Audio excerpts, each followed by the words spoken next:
Hey, we are two Star Wars nerds, and we're starting to talk about the Attack of the Clones now. My second favorite movie of all time. Yeah, you don't hear that very much. And so this is part of our series on why we love the prequels.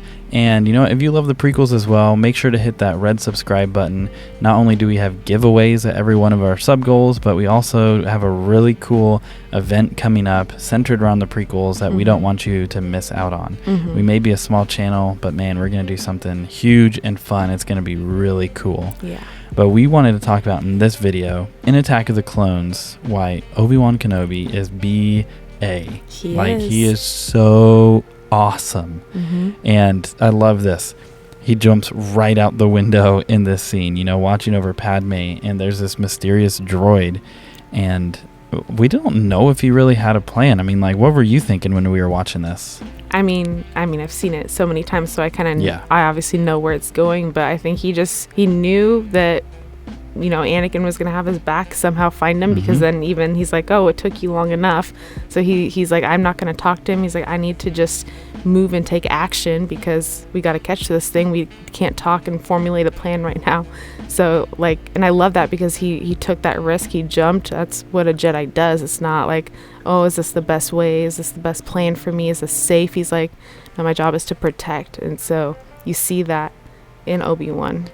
Yeah, and you know, he's not just like some like Rambo renegade where he's just crazy. Like, he's one with the Force. He's fully trusting, and he's just doing some really amazing feats. And you know, even when they end up catching up with the bounty hunter in the club, you know, this scene right here where he cuts off the bounty hunter's hand. And obviously we've seen it in A New Hope, and it's a nice nod to George Lucas nodding to himself like, yes, I know what's coming up next chronologically. Right. But just how he's just like, you're not sneaking up on me. And how he just like, you know, cuts off the hand. I'm like, dude, like, that's crazy. And you know, even the whole thread of finding out about Camino, going to Camino. I know when we talked about this, you really liked how he just went along with the cloning process that he stumbled on. So funny. It's so funny. It is, because he just like, he walks in unknowingly. He's looking for a bounty hunter basically, and he's trying to figure out. And they're like, oh, we've been waiting. Oh, it's like, we've been waiting for you. Like Master Sifo Dyas, like, who? And he's like, he's been dead for 10 years, you know? And he's like, what the heck? And even when they're like, would you like to see more of the clones? And he's like, yeah, I would. And I mean, it's just like, it's so cool. He's going with the flow of things, and he's not letting anything throw him. Right. Yeah, it's really cool. And I know you even mentioned this with our jobs. We hear a lot of things. We actually have criteria for leaders that are on our team, where basically if you hear these things, given the nature of our work with minors, it's like if you hear these things, we're mandatory reporters. We have to report them. And we teach our team, don't flinch. Basically, if you hear this, don't freak out. Listen, and then we can move forward. Right. And you were saying Obi, he didn't flinch at all. No. He just was calm, collected, went with it. And I mean, I'd be like, you know, making weird faces because I'm very expressive. And I'm like, you have a clone army for me? Like, what the heck? But yeah, I think it's just, it makes him even cooler that he was just like, oh yes, I'd love to see the army. Yep. and then even in the middle of all this, when he catches up with who he doesn't know Jango Fett, and when he catches up with him, he just confronts him. He's so direct, and he just calls him out. Right. And I'm like, man, like you straight up witness this guy execute someone on the streets in front of you. Like, he was watching over, and he wanted to protect information, and then you chase him down basically, and you call him out. Like, dude. Isn't it the scene too where once Anakin transfers his message, where Yoda's like, oh, go ahead and bring him back, and Obi's like, yep, no problem. It is, yeah.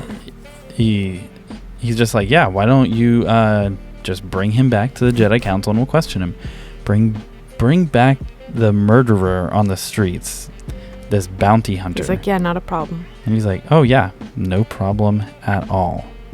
And I was even thinking when he actually finds the droid factory, just this whole thing again, like he's chasing Jango. He has all these clever ship maneuvers and he's avoiding things, and again he's just thrown into just chaos. Like he found the cloning facility, now he found a droid factory on Geonosis. It's like it doesn't throw him. He just keeps going. Yep. And that's why I think he's so, like, just so incredibly awesome.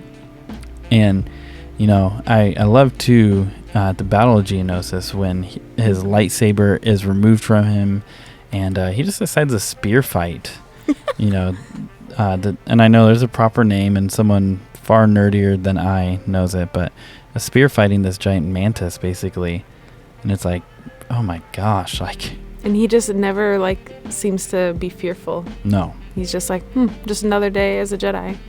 Yeah, and the fact that he defeats it as well, like, that's even more impressive. And then I think, last but not least, what's interesting, again, if we're thinking about the context of the prequel trilogy, we have the Sith not having showed up for a millennium, and then all of a sudden you have Maul, who he fought, and then you have, and here's our cat, by the way, he decided to come join, but we have Maul, and then we have Dooku, and he decides to fight Dooku, and that's like, it's crazy to me that he would do that. And I mean, Dooku is in the Order, like he knows that Dooku's a talented dude and knows his way with the saber and the Force, and he, again, no question, no fear, he's like, all right, let's do this. Yeah, and I know this is basically just an overview of everything in the movie with Obi-Wan, but I really think just every scene is so good with him. Seriously, it is action-packed, and he is a true hero archetype in this movie, and I think he is a major reason this movie needs to get more love. We're gonna have a future video about the parts people complain about the most, but really this movie deserves more love because of Obi-Wan Kenobi, for sure.